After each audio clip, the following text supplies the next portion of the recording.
10 months to go, the die is cast. Many are contesting, but only one will be chosen. Sound biblical, yes, but with a lot of political connotation. This gives a brief picture to the outlook of 2023 elections. Some aspirants are meeting the generals, while others are meeting the civilians. Politicians always know the best route to victory because for most of them, the end justifies the means. When you hear the name Godwill Emefiele, what readily comes to mind is the Central Bank of Nigeria governor and efforts to ensure stable monetary policies and control of inflation rates are at the front burner. But of recent, many have been informed by a little bird that Godwill Emefiele is planning to relocate from the CBN building at the Central Business District in Gariki, Abuja to the Aso Rock Villa in Asokoro. In other words, likely presidential aspirant for the 2023 polls. Under which party, I can't tell for now. Whether this is true or not, you will get to know because knowing the standpoint of the CBN boss, his interest or otherwise for the #1 seat of the land forms part of our discussions on Political Update today. At the other side of the divide, a man who has been working for others in the political kingdom, as it were, says it's time he also lead. Professor Femi Olufemilade is also set to test the political waters through the SDP vehicle. Quite a loaded edition for your delight. I am Mir Ogedi, welcoming you to the kingdom where politics is preached without any embellishment. NTA's Political Update.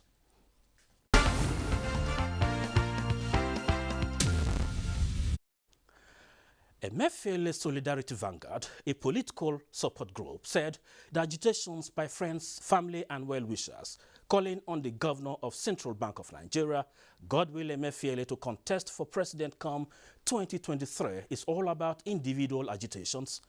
National coordinator of the group, Patriot Daniel, said the CBN governor has not decided whether to declare or not. The images being circulated on social media have nothing to do with the CBN governor directly. The blackmail is an attempt to box Emefiele to the corner. It is an outright blackmail against his person to link the agitation directly to him.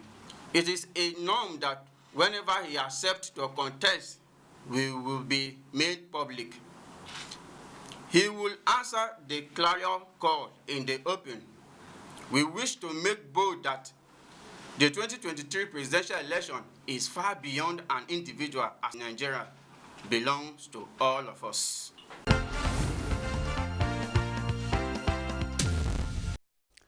Is Emefiele contesting for the presidential elections in 2023? That is this discussion we have with one of his supporters. And she is Beninga Ejemba. You are welcome to Political Update. Is the CBN governor, Godwill Emefiele, contesting because you are the Director of Communications, Emefiele Support Group? Okay, thank you for that question. So our response to that is the governor, is yet to decide whether he's going to contest or not. The Emefiele Support Group, which I am the Director of Communications for, is one of the voluntary groups that are calling on Mr. Emefiele to contest for the 2023 presidential race. And like you have seen the statement from the Vanguard, that is another support group that is also interested in seeing him contest. So as at today, we are yet to get a response from Mr. Godwill Emefiele. So until we do that, then we can be bold enough to say he's contesting or not. And so, is there any penalty if he didn't heed to your call? Is there any? Is it penalty? What will happen if, for instance, he says he's not contesting? It's his choice, really. In him, we see a man that is capable of leading Nigeria's affairs in 2023. In him, we see a man that is capable of consolidating and expanding on President Muhammadu Buhari's legacies. So we are only doing this because we have made our search. You know, we are interested Nigerians who are also interested in the progress of our country. We've made our search and we see somebody who is fit enough to do the job. And then we are putting the pressure on asking him to contest. So he makes the decision whether he wants to go forward. But have you reached out to him at least for once? We're using all the means that you see is just to be able to Probably get his including this attention. platform as So, well. exactly. Okay. So you said because he is fit, he is fit. Yes. Do you think all Nigerians will agree with you that he is really fit? What are some of the yardsticks you will use in considering him as the best among the other So aspirants? we looked at Mr. Godwin Emefiele's personality. We looked at his track record of performance. In his personality, we see a man that is a professional. We see an experienced economist. We see somebody who has shown loyalty to the administration. We see somebody who is part of the progress that has been recorded in this administration. We see a man that is able to, by nature of his place of birth and his origin, state of origin, being that he's an Igbo man from Delta State, we see that his candidacy can help to douse the quest for the Igbo presidency as well as the quest for the South-South one more term. So that is his personality. Now his track record of performance is out there, and it is very glaring that this is a man that is committed to seeing a healthy Nigerian economy. So we see all that, and that is what we have looked at to come up with, this is the man that we think that is the right person for the job. Okay, under which party is he coming? Because it's a public office. If you ask me, for instance, does Emefiele a politician? I have to think twice, for instance. But under which party is he coming from? Okay, so he's not a known member of any political party. We, the support groups, know that Emefiele is working in the APC administration. So we think that APC should look towards him as an option for their candidacy. Is he a not a card carrying member right now? So if that is the case, we know that political parties, they have their constitutions, Yes. except the National Working Committee gives you a waiver. You have to spend at least a year or some years to be a member, card carrying member of that party before you can contest. But now we are talking of primaries already here. So do you think... So you said except you had already said that there is another process. Okay, there is a waiver. So you already waiver. answered the question. Okay. So if they see the man as capable, they should choose it. If they are ready for victories in the next elections, if they are ready for somebody who can continue with the progressive legacies of President Muhammadu Buhari, then they should be able to go through the processes that is required and choose him as their candidate. Recently, we saw on the social media where some cars were branded Yes. Emefiele for president. Were you part of that project, or he is the one responsible? We, the support groups, are part of any form of Including the campaign branded materials vehicles. you see out there. Branded vehicles, posters, caps, Under whose T-shirts. sponsorship? Our sponsorship, we made voluntary contributions towards this because we know we're working with somebody who is capable, who we think that can actually do the job that we are asking him to do. So we have decided to sacrifice our monies for this project. So people are doing it on their own voluntary contributions and has no business, it has no connection with the CBN governor or even the Central Bank of Nigeria. So, but parties, you said it's from Edo State and from Igbo extraction. Yes. And Edo is south. Delta, south. actually, Delta, yes. Sorry, Delta is south. Yes. And even in Delta State, we have those that are very close to Anambra State that speaks Igbo. Yes, yes. Does speaking Igbo alone makes one a southeasterner to take that slot, for instance? So we have the states that make up the Ohanese, and the Delta Igbo speaking part is part of this. So they are Igbos, and they form part of the Ohanese group. So there is no way we'll be denying our brother because of 6 geopolitical zones, divisions, and all that. So he is an Igbo man, and it's not as if it's something that he decided to clown himself or we are clowning him with. This is something that he is born with. He's But an for Igbo man. instance, has he in his life held any political office? He has been in the banking sector, we know. But now he's contesting as president of the republic. Do you think he has the required political, experience, sorry, in quote anyway, within the political context? Because he has never held any political office apart from appointments. So do you think that makes him a qualified person?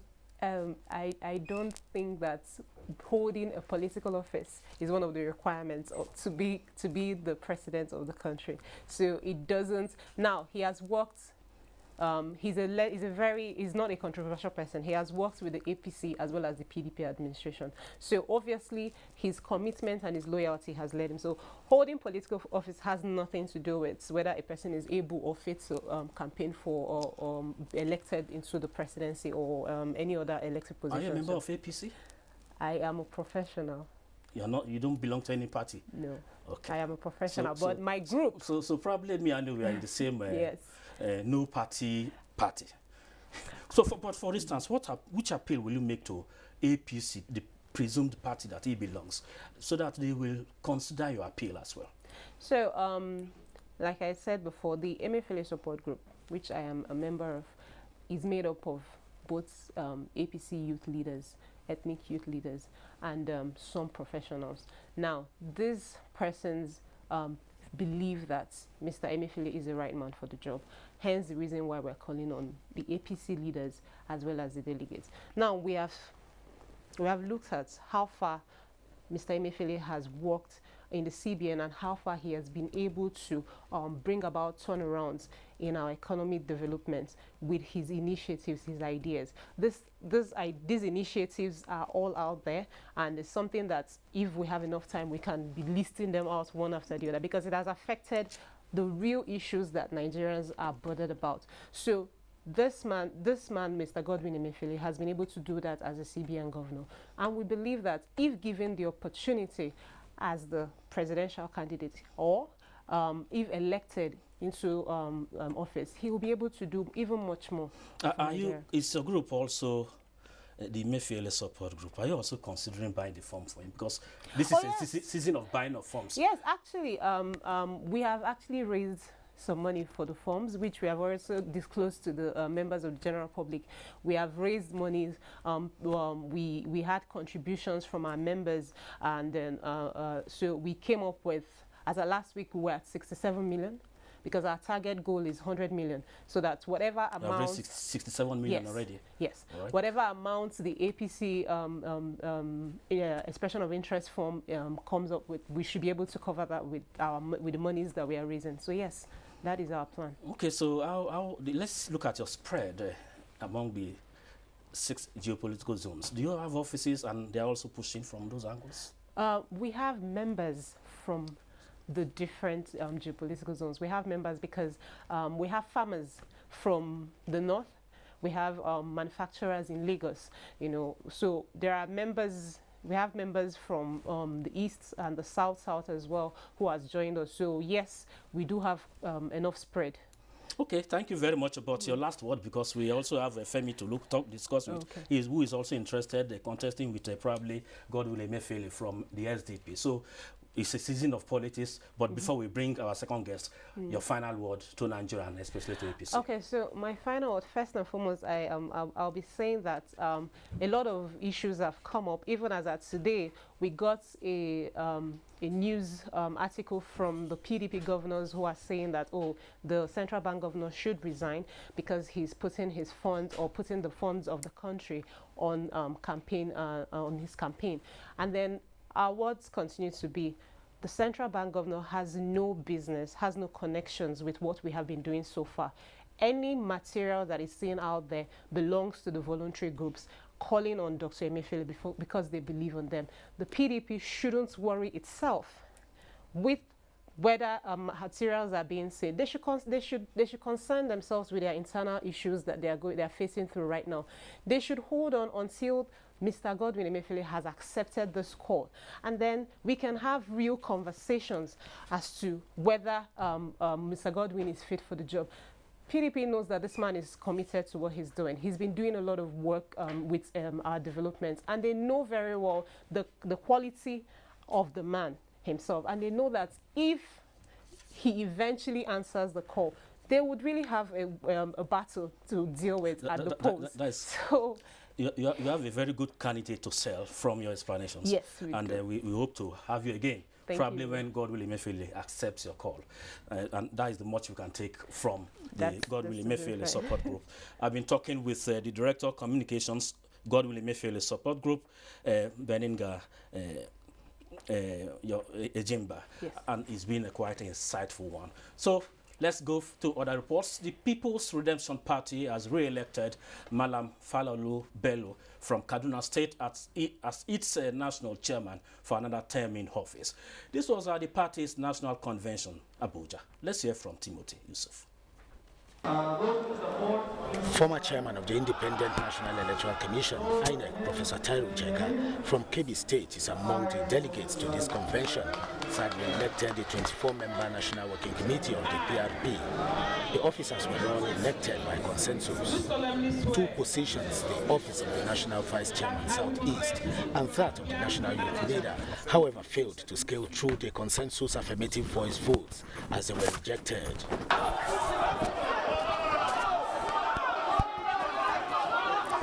Falalu Bello, on behalf of the National Working Committee, reassured members that the PRP will remain on the side of the masses, in line with the ideology of his founding father, the late Malam Aminu Kano.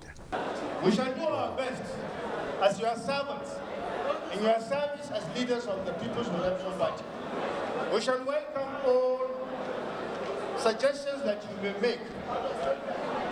And as an opposition party, which the People's Redemption Party is, we shall tell the government what they're doing right. Delegates, including former INEC chairman Professor Tairu Jega, believe that the convention has set the tone for the party to relaunch itself into more recognition and growth. A long time ago, our mentor, our father, the late Malam Aminu Kano, said that the PRP is the party of the future. And the future begins now.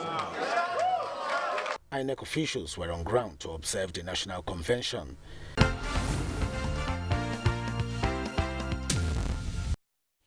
So away from the APC, we now take you to the Social Democratic Party, SDP, and Professor Femi Olufamilade is one of the aspirants under the platform of the SDP. So let's also hear from him. Prof, you are welcome to Political Update. Thank you, sir. You are very vast, a scholar and as well a security expert. Your profile is quite intimidating. And you also said you have been working for other presidential aspirants in the past, including the 2015 and all that. So why do you decide to contest and not working for others anymore? Well, I am over 50 now. And I have only one life to live. I was not really satisfied with those I had assisted in the past. The outcome did not justify the efforts we put in. Work on policy papers, and we were so excited. Okay, that's quite interesting. So I believe in myself now. And I believe I've got what it takes, and I strongly believe I will do better than all of them. What are the areas Nigerians should be expecting from you, for instance, to become president in terms of your manifesto? What are the areas you will be focusing on? Well, because you mentioned manifesto, I brought this book with me. It's titled For the Good of the People, a Nigerian Manifesto. It's 18 chapters. Anywhere I go, I take it along with me to let Nigerians know that I'm a serious aspirant and I will be candidate by God's grace. The various challenges we are facing now have been well researched, and my thoughts on them distilled in this book. Just a summary of it, more or less. There is so much that I will not put in a book because we have a dynamic environment. But the number one priority, which is quite logical, is to tackle security. In this book, I have 2 chapters that border on security. Chapter 5 is titled Fighting Insecurity or Tackling Insecurity. That is internal security. And then the other aspect that deals with defense is titled Defense Strategy, Chapter 16. Now, you cannot do anything to the economy. You cannot attract tourists. Children cannot go to school. You can't even go to worship in your places of worship if you do not have a secure environment.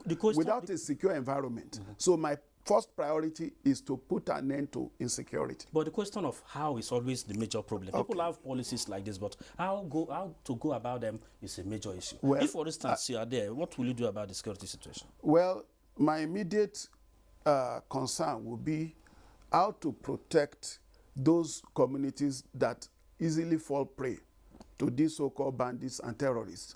And quite a number of them are in the border communities. The states are really well known.